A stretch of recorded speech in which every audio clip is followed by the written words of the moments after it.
नमस्कार दर्शक बंधु उत्कल 24 न्यूज को स्वागत करुच्ची। आसतु नजर देवा आज खबर उपर।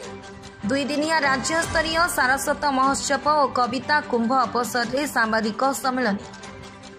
बालेश्वर प्रकाशित दैनिक संवादपत्र अपराह्न पक्षर आसंता मे 31 तारीख और जून 1 तारीख 2 दिन व्यापी गांधी स्मृति भवन में राज्य स्तरीय सारस्वत महोत्सव और कविता कुंभ 2025 अनुष्ठित होगा। ओडिशा राज्यर 30 जिलूर 400 लेखक लेखिका सांबादिक समाजसेवी जोग देवे। एसहित राज्य बाहर प्रवासी ओडिया भाई भौणी माने मध्य योगदान करेंगे। यह 2 दिनिया कार्यक्रम 31 तारीख सकाळे 9:30 उत्सव उद्घाटित होगा। एथिरे श्री लिप्ता प्रिंट मीडिया बालेश्वर पक्षर 25 जन लेखक और कवि द्वारा लिखित 28 खंड पुस्तक प्रकाशन होइथिबा बेले एही मंच रे उन्मोचन करा जिवो। यह राज्यर प्रथम अटे। एही परिप्रेक्षी रे अपराह्नर संपादक बंशीधर जेना स्थानीय स्टेशन क्लब रे अपराह्न 5 घटिका समय एक सांबादिक सम्मेलन करी सूचना दैछंती। यह सांबादिक सम्मेलन में वरिष्ठ उपदेष्टा तथा वरिष्ठ सांबादिक विप्लव कुमार महांती, रंजन कुमार पाक उपस्थित थे।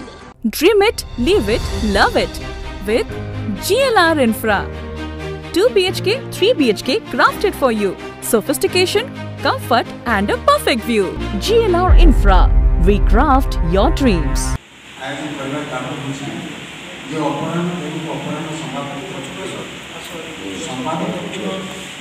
सामाजिकता सहित संवाद परिवेशन सहित साहित्य को गुरुत्व दिए समस्त मन साहित्य मन सृष्टि करने प्रयास कर आगुरी साहित्य करूँ।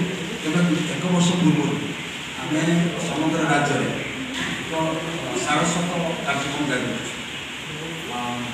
बालेश्वर सहित समग्र राज्य 30 जिला आम स्वतंत्र 30 दिन को 30 जिला आम ग्रहण कर प्रत्येक दिन एक स्वतंत्र पृष्ठा मध्यम साहित्य प्रकाशन कर प्रत्येक दिन गोटे जिलार स्वतंत्र पृष्ठा कर से लेखक से जिलार लेखक लेखिका प्रकाशन में लेखा प्रकाशन में सुयोग सृष्टि कविता महाकुंभ समग्र राज्य 400 साहित्यिक मानक एकजुट करवा एक बड़ कार्य बंशीधर एक प्रयास कर अभिनंदन। तेणु ये कार्यक्रम किभली भाव 2 दिन कार्यक्रम किभली भाव में सफल हो आम समस्ते सहयोग करने आज आम आसू किभली भाव में ये कार्यक्रम सफल हो और विभिन्न जिलूर आसुवा साहित्यिक मैंने किभली भाव में माने आप्यायित भाव ठीक भाव में रही जी निश्चित भाव यह आम बड़ा आह्वान। बंशीधर एत बड़ कार्यक्रम कर समस्ते सहयोग करेंगे आम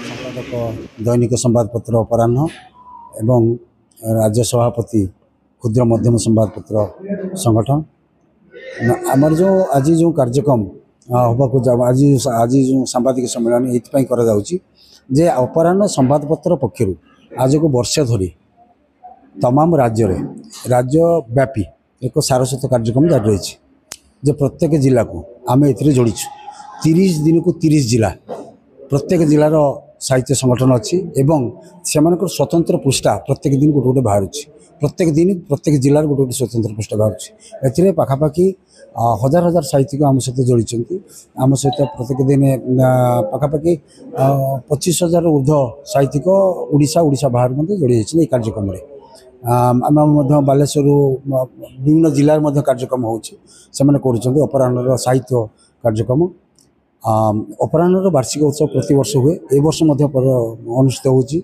आसंता 31 तारीख और जून 1 तारीख 2 दिन हम ये 2 दिन जो हम यही अवसर में आम राज्यस्तर सारस्वत महोत्सव गोटे कर महोत्सव आम कविता कुंभ जोटा कि ओडिशा रे एभली कविता कुंभ होना सारा राज्य लोक आसे पाखापाखि 300 लेखक लेखिका कवि कवयित्री से कविता पाठ करेंगे से आगुरी से कविता पठे ना पठे पंजीकरण होने कविता पाठ करेंगे से कविता कुंभ कहुच्छी।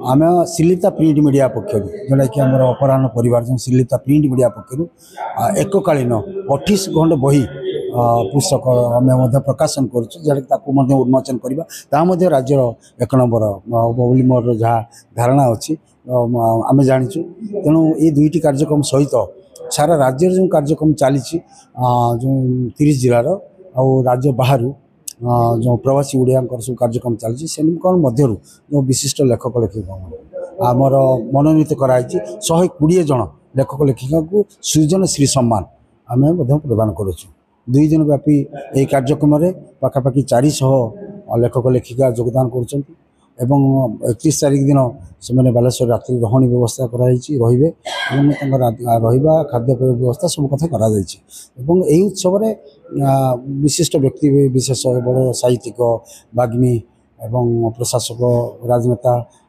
योगदान कर समस्त प्रस्तुति प्राय सरी जाइए जेहेतु आम बालेश्वर को विभिन्न जिला एवं जिला राज्य बाहर लोक आसमें किभली भाव श्रृंखलित भाव में कार्यक्रम समाप्ति हम से समस्त सहयोग कामना करी आगामी दिन में कार्यक्रम आगू को नहीं गोटे साहित्य समस्त मन साहित्य मनस्क सृष्टि करने ये प्रयास जारी रही समस्त कामना करी समस्त सहयोग करूँ एवं आपण मैंने समस्त आसतु ये कार्यक्रम एवं कविता कुंभ भली माने गोटे 1 नंबर काम आगामी दिन आहरी बड़ कुंभ करने प्रयास करूँ। बालेश्वर जीवन कृष्ण बारिकों रिपोर्ट उत्कल 24 न्यूज।